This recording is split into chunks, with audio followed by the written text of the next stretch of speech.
नमस्कार and welcome to I S P S academy. आज हम लोग पॉलिटी की क्लास में महान्यायवादी और महाधिवक्ता और आपका जो सीएजी है इसके बारे में देखते हैं कि क्या क्या क्वेश्चन अभी तक इससे पूछे गए हैं। तो काफ़ी इम्पोर्टेंट है, इनसे आपके पॉलिटी में कम से कम मिनिमम एक क्वेश्चन तो इस चैप्टर से आपको मिल ही जाता है आपके जो एग्ज़ाम होते हैं। तो चलिए हम लोग स्टार्ट करते हैं आज का चैप्टर। तो पहला क्वेश्चन पूछ रहा है कि भारत सरकार को कानूनी विषयों पर परामर्श देता है। तो जो भारत गवर्नमेंट होती है तो उसको कानूनी विषयों पर एक सलाह देने के लिए एक व्यक्ति होता है, तो वो होता है अटॉर्नी जनरल। नियंत्रक एवं महालेखा परीक्षक, मुख्य निर्वाचन आयुक्त, लोकसभा अध्यक्ष, महान्यायवादी में से राष्ट्रपति के प्रसाद पर्यंत अपना पद धारण करता है। तो इनमें से जो राष्ट्रपति के प्रसाद पर्यंत अपना पद धारण करता है तो वो होता है भारत का महान्यायवादी, अटॉर्नी जनरल। भारत के महान्यायवादी को नियुक्त किया जाता है किसके द्वारा? राष्ट्रपति के द्वारा। भारत सरकार का प्रथम विधि अधिकारी यानी कि मुख्य विधि परामर्शदाता समझा जाता है कौन? महान्यायवादी। अपने कर्तव्यों के पालन में भारत के राज्य क्षेत्र में सभी न्यायालयों में सुनवाई करने का अधिकार किसको होता है? तो वो होता है महान्यायवादी को।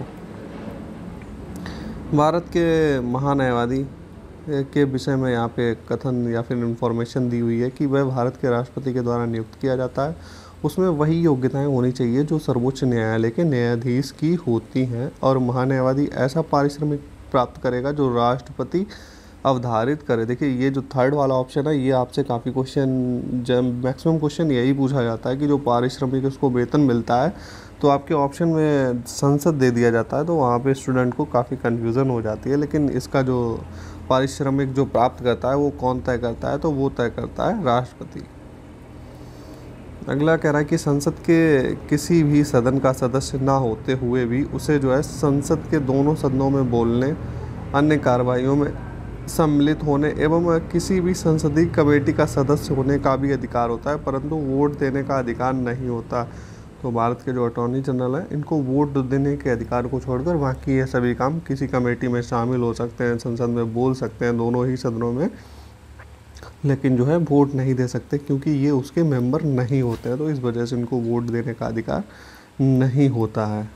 अगला है कि भारत के महान्यायवादी के बारे में, तो लोकसभा की कार्रवाई में भी भाग ले सकता है, लोकसभा की किसी समिति का सदस्य हो सकता है, लोकसभा में बोल भी सकता है और सदन में मतदान नहीं कर सकता है, तो बस ये वोटिंग नहीं कर सकता है। सॉलिसिटर जनरल होता है तो ये कानूनी या फिर न्यायिक सलाहकार होता है। भारत में राज्य का महाधिवक्ता की जो, देखिए जिस तरीके से सेंटर में महान्यायवादी होता है उसी तरीके से स्टेट में होता है महाधिवक्ता। तो महाधिवक्ता की जो है नियुक्ति कौन करता है? तो वो करते हैं हमारे राज्यपाल जी। अगला है कि कानूनी विषयों पर राज्य सरकार को परामर्श तो एडवोकेट जनरल महाधिवक्ता वो देता है। भारत के नियंत्रक एवं महालेखा परीक्षक की नियुक्ति किसके द्वारा की जाती है? ये की जाती है राष्ट्रपति के द्वारा। भारत के नियंत्रक एवं महालेखा परीक्षक की नियुक्ति होती है अनुच्छेद 148 के तहत। भारत के नियंत्रक एवं महालेखा परीक्षक के संघ के लेखा संबंधी प्रतिवेदनों को सर्वप्रथम प्रस्तुत किया जाता है, तो किसके द्वारा? देखिए भारत के राष्ट्रपति जो होते हैं ये इसको प्रस्तुत करते हैं कहाँ पर? ये संसद में, संसद के पटल पर इसको प्रस्तुत करते हैं। भारत के नियंत्रक एवं महालेखा परीक्षक के पद का सृजन किया गया है, तो ये एक संवैधानिक पद है, संविधान में इसका वर्णन दिया हुआ है। भारत के नियंत्रक एवं महालेखा परीक्षक की नियुक्ति का कार्यकाल, इसका टर्नओवर होता है 6 वर्ष का। भारत एवं नियंत्रक महालेखा परीक्षक के बारे में जानकारी दी गई है कि उसकी नियुक्ति राष्ट्रपति के द्वारा होती है। उसका जो वेतन होता है वो सर्वोच्च न्यायालय के न्यायमूर्ति के समान होता है। सेवानिवृत्ति के पश्चात जो है अन्य सरकारी सेवा के लिए अयोग्य हो जाता है। उन्हें राष्ट्रपति पदच्युत नहीं कर सकता, बल्कि उसे उसी रीति से और आधारों पर हटाया जाता है जैसे कि सर्वोच्च न्यायालय के न्यायाधीशों को जिस तरीके से हटाया जाता है संसद के द्वारा, उसी तरीके से जो है नियंत्रक एवं महालेखा परीक्षक को भी हटाया जा सकता है। अगला कह रहा है कि भारत के नियंत्रक एवं महालेखा परीक्षक को उसके पद से हटाए जाने की प्रक्रिया क्या है? वही जो उच्चतम न्यायालय के न्यायाधीशों की होती है उसी के समान इसकी भी है। अगला जो है भारत के नियंत्रक महालेखा परीक्षक के बारे में जानकारी दी गई कि भारत की संचित निधि से होने वाली सभी व्ययों का जो है लेखा परीक्षण करना और उनके संबंध में प्रतिवेदन यानी कि रिपोर्ट प्रस्तुत करना, ये काम होता है जो है नियंत्रक महालेखा परीक्षक का। आकस्मिक निधि और लोक लेखा से होने वाले सभी व्ययों की लेखा परीक्षा करना तथा उनके संबंध में प्रतिवेदन प्रस्तुत करना, ये भी कार्य होता है। और सभी व्यापार, निर्माण, लाभ और हानि लेखाओं के लेखा परीक्षण करना और जो संबंधित प्रतिवेदन, जो रिपोर्टें होंगी उसको प्रस्तुत करने का काम भी ये भी कैग का होता है। लोक निधि के फलोत्पादक और आशायित प्रयोग को सुरक्षित करने के साथ साथ जो है कैग के कार्यालय का महत्व क्या क्या है। तो इसके कार्यालय का जो महत्व है वो इस बात से है कि कैग के मंत्रालयों द्वारा कार्यान्वित जो परियोजनाएं या कार्यक्रमों पर जारी किए गए रिपोर्ट या फिर प्रतिवेदन पर लोक लेखा समिति विचार विमर्श करती है। देखिए होता क्या है, बेसिकली होता ये है कि जो सरकार, जो भी गवर्नमेंट होती है, वो अपना जो खर्चा होता है, उसका व्यय होता है, तो इसका जो लेखा जोखा रखता है तो वो कौन रखता है, वो रखता है कैग। कैग अपनी रिपोर्ट बनाता है, वो संसद के पटल पर रखता है। संसद के पटल पर जाने के बाद में उसकी जो रिपोर्ट होती है उसको सिंप्लीफाइड करने का काम होता है लोक लेखा समिति का, क्योंकि कैग की रिपोर्ट थोड़ी सी ऑफिशियल टाइप की होती है, तो जिसको समझने में नॉर्मल लोगों को जो है वो समझ में नहीं आएगी, तो उसको सिंप्लीफिकेशन करने का काम होता है लोक लेखा समिति का। तो लोक लेखा समिति बाद में उसको सिंप्लीफाइड करने के बाद में जो है संसद सदस्यों के सामने उसको रखती है। यहाँ पे दूसरा जो दे रखा है वो है कैग के प्रतिवेदनों से मिली जानकारियों के आधार पर जांचकर्ता एजेंसियां उन लोगों के विरुद्ध आरोप दाखिल कर सकती हैं जिन्होंने लोक निधि के प्रबंधन में कानूनों का उल्लंघन किया हो। आगे बात करते हैं कि नियंत्रक एवं महालेखा परीक्षक की टीका टिप्पणी पर उचित कार्रवाई करने की अंतिम जिम्मेदारी किसकी है, तो वो संसद की है। संसद की लोक लेखा समिति की बैठकों में उपस्थित रहता है तो भारत का नियंत्रक एवं महालेखा परीक्षक उपस्थित रहता है। वह संविधान का वह अनुच्छेद वही है कि कैग के संबंध में कौन सा है, जो है 149 में इसके कर्तव्य दिए हुए हैं। नियंत्रक एवं लेखा परीक्षक की नियुक्ति राष्ट्रपति द्वारा होती है और अपने पद से किस तरीके से हटाया जाएगा, संसद के दोनों सदनों पर संबोधन पर राष्ट्रपति के द्वारा। जो संसद के दोनों सदनों में जो वोटिंग होती है उसके आधार पर राष्ट्रपति के द्वारा इसको हटाया जा सकता है। भारत का नियंत्रक एवं महालेखा परीक्षक एक मित्र, एक मार्गदर्शक होता है, तो किसका, लोक लेखा समिति का। आगे बात करते हैं कि 1971 का जो संशोधन, जो महालेखा नियंत्रक के कर्तव्य, शक्तियों, सेवा, स्थिति, अधिनियम, लेखांकन यानी अकाउंटिंग और लेखा परीक्षण, ऑडिटिंग को पृथक करता है, तो सीएजी के लेखों को तैयार करने का उत्तरदायित्व से मुक्ति है। तो यह संशोधन कब था, 1976 में किया गया था। लोक निधि का अभिभावक कहा जाता है किसको, नियंत्रक एवं महालेखा परीक्षक को। लोक वित्त के वित्तीय क्रियाकलापों का अध्ययन है, इसके अंतर्गत क्या क्या आते हैं, तो सार्वजनिक खर्च का परीक्षण करना, सार्वजनिक राजस्व और सार्वजनिक या फिर वित्तीय प्रशासन जो है इसके अंतर्गत आते हैं। भारत के सीएजी यानी कैग कार्य करते हैं तो लोक वित्त के संरक्षक के रूप में। गिरीश चंद्र मुर्मू, ये देखिए अब तो रिलेवेंट नहीं रह गए हैं। अगला जो हमारा चैप्टर है वो वरीयता अनुक्रम, बेसिकली देख लेते हैं, लेकिन इससे क्वेश्चन ना के बराबर पूछे जाते हैं। 2-4 क्वेश्चन अभी पूछे गए हैं तो इसको हम लोग चर्चा कर लेते हैं। अग्रता क्रम में इनका सही, देखिए कालानुक्रम आपके ऑप्शन में दे दिए जाते हैं और उनका वरीयता अनुक्रम लगाने के लिए पूछ लेता है। तो जो थे तो ऑप्शन के हिसाब से अगर हम बात करें तो जो भी दिए थे क्वेश्चन में, तो उनमें सबसे पहले नंबर पे आते हैं भारत के मुख्य न्यायाधीश, उसके नीचे आएंगे आपके संघीय मंत्रिमंडल के सदस्य, उनके नीचे आएगा मुख्य निर्वाचन आयुक्त और मंत्रिमंडल सचिव।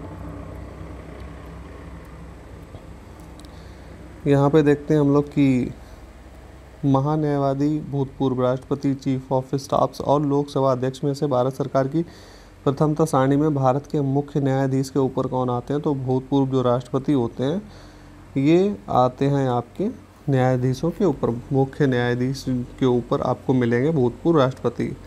भारत सरकार में सर्वोच्च शासकीय अधिकारी है तो मंत्रिमंडल का जो सचिव होता है वो सर्वोच्च जो है सिविल सर्वेंट होता है। भारतीय नयाचार यानी कि प्रोटोकॉल के अनुसार पूर्वता क्रम में उप प्रधानमंत्री, भूतपूर्व राष्ट्रपति, अपने राज्य में राज्यपाल तथा लोकसभा अध्यक्ष में सबसे पहले कौन आएगा, तो अपने राज्य में राज्यपाल का पद जो है इन सबसे ऊपर आएगा। अब हम लोग संसद के क्वेश्चन देखते हैं और संसद में भी सबसे पहले हम लोग स्टार्ट करेंगे लोकसभा। तो आज हम लोग लोकसभा के सभी क्वेश्चन देख लेते हैं। तो लोकसभा के लिए चुनाव में निर्वाचित होने के लिए किसी व्यक्ति को न्यूनतम आयु कितनी चाहिए होती है, 25 ईयर। 84वें संविधान संशोधन के द्वारा लोकसभा की कुल सदस्य सीटों की संख्या जो है 1951 की जनगणना के आधार पर कर दी गई है। ये तब तक बदली नहीं जाएगी जब तक एक वर्ष विशेष के बाद पहली जनगणना नहीं होगी। तो यह वर्ष विशेष कौन सा है? 2026 तक जो है हमारे लोकसभा में जो सीटें तय हैं वो 2026 तक रहेंगी। 2026 के बाद में इनमें चेंजेस आएंगे। भारत के संविधान में निर्धारित किए गए लोकसभा में जो सदस्यों की संख्या मैक्सिमम कितनी हो सकती है? तो 550 हो सकती है। लोकसभा में केंद्र शासित क्षेत्रों का सर्वाधिक प्रतिनिधित्व कितना हो सकता है? तो 20 सीटें टोटल दी हुई हैं। लोकसभा के सदस्यों की टोटल संख्या जो है लोकसभा के सदस्यों की संख्या 525 से बढ़ाकर 545 कर दी गई थी। तो कौन से? 31वें संविधान संशोधन के द्वारा। भारत के संविधान के अनुसार अनुच्छेद 82 के अनुसार लोकसभा की सीटों का जो है राज्यों के मध्य आवंटन कौन सी जनगणना के आधार पर है? 1971 के आधार पर। लोकसभा में राज्यों को सीटें आवंटित होती हैं, तो जो सीटें आवंटित होती हैं वो होती हैं जनसंख्या के आधार पर। इन राज्यों की लोकसभा में अनुसूचित जाति और अनुसूचित जनजाति के लिए आरक्षण नहीं है। तो कहाँ कहाँ पर? अरुणाचल प्रदेश, गोवा, नागालैंड और सिक्किम में यहाँ पे आपको आरक्षण नहीं मिलेगा SC ST का। अगला कह रहा है कि इन राज्यों में अनुसूचित जातियों के लिए जो है लोकसभा में स्थान आरक्षित नहीं है। तो कहाँ कहाँ? आपको अरुणाचल प्रदेश, बिहार, गोवा, हरियाणा, हिमाचल, केरल, नागालैंड, पंजाब, सिक्किम, तमिलनाडु और उत्तराखंड और यूपी में आपको आरक्षण नहीं मिलेगा। यदि किसी राज्य के लिए लोकसभा के स्थानों की आवंटन संख्या 42 हो तो उस राज्य में जो है अनुसूचित जातियों है तो आरक्षित स्थानों की संख्या टोटल होगी तो 10।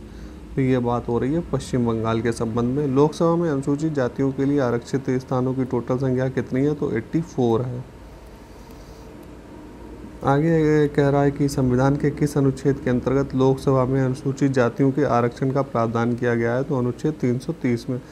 लोकसभा में अनुसूचित जनजातियों के लिए राज्य में सर्वाधिक आरक्षित सीटें हैं, तो यह है मध्य प्रदेश में 6 सीटें। राज्यों से निर्वाचित होने वाले लोकसभा के सदस्यों की संख्या में वृद्धि करने से संबंधित है। तो 7वां और 31वां संविधान इसमें सीटों से वृद्धि करने से संबंधित है। लोकसभा को कार्यकाल पूरा करने के पहले भंग किया जा सकता है, तो प्रधानमंत्री की सिफारिश पर राष्ट्रपति जी कर सकते हैं, समय से पूर्व भी इसको भंग कर सकते हैं। लोकसभा के कम से कम सत्र बुलाए जाते हैं, तो वर्ष में कम से कम 2 बार बुलाए जाते हैं। वैसे बुलाए जा सकते हैं लेकिन बेसिकली ये जो है 3 बार बुलाए जाते हैं आपके। तो अगला यहाँ पे सही कथन है कि भारत का राष्ट्रपति ऐसे स्थान पर जिसे वह ठीक समझे संसद के जो है सत्र होता है उसको आहूत कर सकता है। संविधान एक वर्ष में संसद के न्यूनतम 2 सत्रों का प्रावधान करता है। देखिए होता क्या है बेसिकली इसमें जो संविधान में लिखा गया है कि हमारी जो मीटिंग होगी वो उनमें 6 महीने से ज़्यादा का डिफरेंस नहीं होना चाहिए। तो हमारे जो मेंबर्स होते हैं तो वो 3 बार जो है साल में बैठ लेते हैं, तो इससे ये जो है उनकी पूरी हो जाती है जो भी इसके लिए दी गई है क्राइटेरिया। एक वर्ष में दिनों की कोई न्यूनतम संख्या निर्धारित नहीं है जब संसद का चलना आवश्यक हो। देखिए यहाँ पे दिन नहीं है कि जो न्यूनतम कितने दिन चलना चाहिए एक सदन का टाइम पीरियड, इसका कोई निर्धारण नहीं किया गया है। लोकसभा और राज्यसभा में गण पूर्ति की संख्या तो कुल सदस्यों का 1/10 होती है। लोकसभा में सदस्यों की संख्या जो अधिकतम संख्या निर्धारित की गई है तो वो कितनी है? 550। वर्तमान में लोकसभा सदस्यों की टोटल संख्या कितनी है? 543। संघीय क्षेत्रों को प्रतिनिधित्व प्राप्त है तो संसद के दोनों सदनों में प्राप्त है। आगे की लोकसभा की बैठक जो है वो समाप्त की जा सकती है, तो स्थगन के द्वारा, सत्रावसान और विघटन तीनों के ही द्वारा बैठक समाप्त की जा सकती है। लोकसभा सत्र का अवसान करने के लिए कौन प्राधिकृत है? तो वो है राष्ट्रपति जी। लोकसभा का अधिवेशन गठित करने हेतु गण पूर्ति कोरम है, तो टोटल सदस्यों का 10वां भाग। लोकसभा का कार्यकाल अगर बात करें तो आपातकाल के दौरान एक बार में 1 वर्ष के लिए बढ़ाया जा सकता है। लोकसभा और राज्यसभा में प्रतिनिधित्व सर्वाधिक है तो किसका? उत्तर प्रदेश का। देखिए जो जनसंख्या के हिसाब से इसको जो है प्रतिनिधित्व मिला है, तो बेसिकली बात यही आ जाती है कि जिस स्टेट की सबसे ज़्यादा पॉपुलेशन होगी उसके पास में सीटें भी ज़्यादा होंगी। तो लोकसभा में अगर देखें तो उत्तर प्रदेश की सीटें 80 और महाराष्ट्र की हैं 48, पश्चिम बंगाल की हैं 42। लोकसभा के स्थान को जो राज्यसभा में टोटल कितनी है? 25। आगे बात करेंगे तो आंध्र प्रदेश में आपको 25 मिलेंगी, तमिलनाडु में 39, असम में 14, छत्तीसगढ़ में 11 और पंजाब में 13 सीटें दी हुई हैं यहाँ पे। थोड़ी इन्फॉर्मेशन दी गई है कि ज्ञातव्य है कि तेलंगाना जब आंध्र प्रदेश का भाग था तब वहाँ कुल सीटों की संख्या 42 थी, किंतु तेलंगाना के पृथक हो जाने पर इनके मध्य सीटों का विभाजन हो गया। तो वर्तमान में आंध्र प्रदेश के पास 25 और तेलंगाना के पास में 17 लोकसभा की सीटें हैं। आगे देखते हैं कि लोकसभा के 2 सदस्य निर्वाचित किए जाते हैं। तो कहाँ कहाँ पे? अरुणाचल प्रदेश, गोवा, मणिपुर, मेघालय, त्रिपुरा, दादर नगर हवेली एवं दमन और दीव में 2 सदस्य निर्वाचित होते हैं। आगे राज्यों संघ शासित क्षेत्रों के समूह की लोकसभा में जो है केवल 1 सीट है। तो 1 सीट आप देखेंगे चंडीगढ़ में, सिक्किम में, मिजोरम, नागालैंड, अंडमान निकोबार द्वीप समूह, लद्दाख और लक्षद्वीप एवं पुदुचेरी। तो यहाँ पे आपको लोकसभा की सिर्फ और सिर्फ 1 ही सीट आपको देखने को मिलेगी। अगला है कि डिलिमिटेशन के बाद यूपी में जो है निर्वाचकों की संख्या 2019 के आंकड़ों के अनुसार सबसे बड़ा लोकसभा का संसदीय क्षेत्र कौन सा है? तो यूपी में सबसे बड़ा है गाज़ियाबाद। वर्तमान में लोकसभा में निर्वाचन क्षेत्र के लिए चुनाव व्यय की राशि अधिकतम सीमा कितनी है? तो 77 लाख है। लोकसभा का पहला आम चुनाव कब हुआ था? 1952 में। लोकसभा जिसका कार्यकाल लगभग 6 वर्ष का था, तो ये जो था 6 वर्ष किसका था? 5वीं लोकसभा का। तो ये आपका अगला देखते हैं कि नवी लोकसभा भंग की गई थी कब? 13 मार्च 1991 को। भारत में 12वीं लोकसभा के लिए निर्वाचन हुए फरवरी 1998 को। लोकसभा का नेता होता है तो प्रधानमंत्री जो होते हैं वही लोकसभा के नेता होते हैं। लोकसभा का सर्वाधिक बड़ा निर्वाचन क्षेत्र है तो कौन सा है? लद्दाख। भारत में लोकसभा का जो स्पीकर होता है, अध्यक्ष होता है, तो वो चयनित किया जाता है। आपके ऑप्शन दे देते हैं कि निर्वाचित होता है, चयनित होता है, या फिर और भी ऑप्शन दे देते हैं। तो इसमें आपको चूज़ करना है कि वो चयनित होता है। लोकसभा के स्पीकर का चयन होता है तो लोकसभा के सभी सदस्यों के द्वारा होता है। अपने पद की शपथ नहीं लेता। आपके ऑप्शन में जो अधिकारी दे देता है और पूछता है इनमें से कौन अपने पद की शपथ नहीं लेता। तो लोकसभा अध्यक्ष जो है अपने पद की शपथ नहीं लेता, वो मेंबर के तौर पर शपथ लेता है। लोकसभा का अध्यक्ष अपना त्यागपत्र उपाध्यक्ष को सौंपता है और लोकसभा के अध्यक्ष को हटाया जा सकता है। तो लोकसभा के सभी सदस्यों के बहुमत के पारित संकल्प के द्वारा उसको हटाया जा सकता है। अगला बात करते हैं कि प्रोटेम स्पीकर का कर्तव्य होता है। तो प्रोटेम स्पीकर जो बनता है अन्य सदस्यों को शपथ दिलाने के लिए बनता है। लोकसभा अध्यक्ष स्पीकर अपने कास्टिंग वोट का प्रयोग केवल तब करते हैं जब वोट बराबर होने या फिर जब टाई होने की नौबत आ जाती है तब फिर वो वोटिंग करता है। संविधान का एक अनुच्छेद उपबंधित करता है कि मत बराबर होने की दशा में लोकसभा का अध्यक्ष मत निर्णायक होगा, वह उसका प्रयोग करेगा। तो ये बात कहाँ पे लिखी है? अनुच्छेद 100 में ये बात लिखी है। लोकसभा के प्रथम अध्यक्ष थे तो जीवी मावलंकर।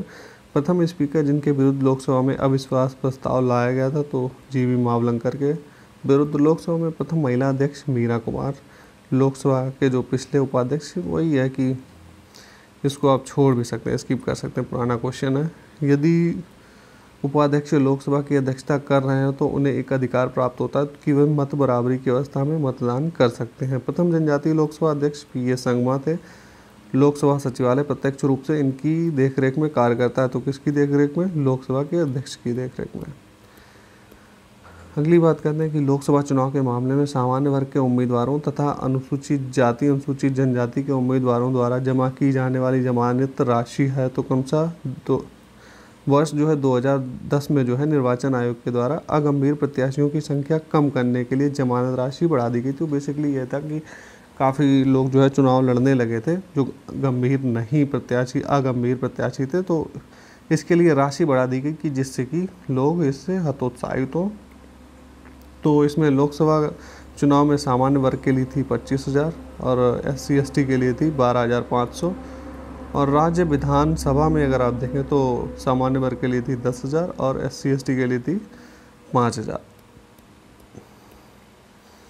आगे देखते हैं कि लोकसभा चुनाव का कोई प्रत्याशी अपनी जमानत खो देता है यदि उसे जो है कुल पड़े जो वोट होते हैं वैध उसमें से 1/6 भाग अगर उसको नहीं मिलता है तो वो अपनी जमानत राशि जो जमा होती है उसको वापस नहीं मिलेगी। लोकसभा में किसी विधेयक पर आम बहस होती है तो द्वितीय वाचन में होती है। जो विधेयक होता है पहले वाचन में जो है प्रस्तुत होता है, दूसरे पे बहस होती है और तीसरे पे क्या होता है, तीसरे पे होती है वोटिंग। देखिए इन सबको मैं डिटेल में आपको कवर करवा चुका हूँ। आप हमारी प्लेलिस्ट में जाइए, वहाँ पे आपको पॉलिटी की लक्ष्मीकांत की जो आपको प्लेलिस्ट मिल जाएगी, वहाँ पे मैंने हैंड रिटन नोट से आपको पढ़ाया है। ये सब चीज़ें मैंने वहाँ पे डिटेल में पढ़ाई हैं। यहाँ पे बस आपका एक क्विक रिवीजन हो रहा है। तो अगर आप लोगों को सब इन सब चीज़ों को डिटेल में पढ़ना है तो आप हमारी प्लेलिस्ट में जाके वहाँ से डिटेल में पॉलिटी पढ़ सकते हैं। एक एक चीज़ों को मैंने अच्छी तरीके से वहाँ पे आप लोगों के लिए कवर किया हुआ है। निम्न शक्तियाँ लोकसभा को राज्यसभा की तुलना में अनन्य रूप से प्राप्त हैं, तो क्या क्या, चलिए हम लोग देख लेते हैं। तो इसमें देखिए धन और वित्त विधेयक केवल जो है केवल और केवल लोकसभा में ही प्रस्तुत किया जा सकता है। धन विधेयक के निरस्त्रीकरण अथवा संशोधन के संबंध में जो है इसको प्राप्त है। मंत्रिपरिषद के उत्तरदायित्व के संबंध में भी लोकसभा को अधिक पावर है राज्यसभा से। लोकसभा में नेता प्रतिपक्ष को सर्वप्रथम मान्यता कब दी गई थी, तो ये दी गई थी 1969 में। तो आज हम लोग लोकसभा के बारे में पढ़ चुके हैं। अगले वीडियो में हम लोग जो है राज्यसभा के संबंधित क्वेश्चनों को देखेंगे। तो हम लोगों का आज का चैप्टर यहीं पे ख़त्म होता है लेक्चर। तो चलिए हम लोग फिर मिलते हैं नेक्स्ट वीडियो में।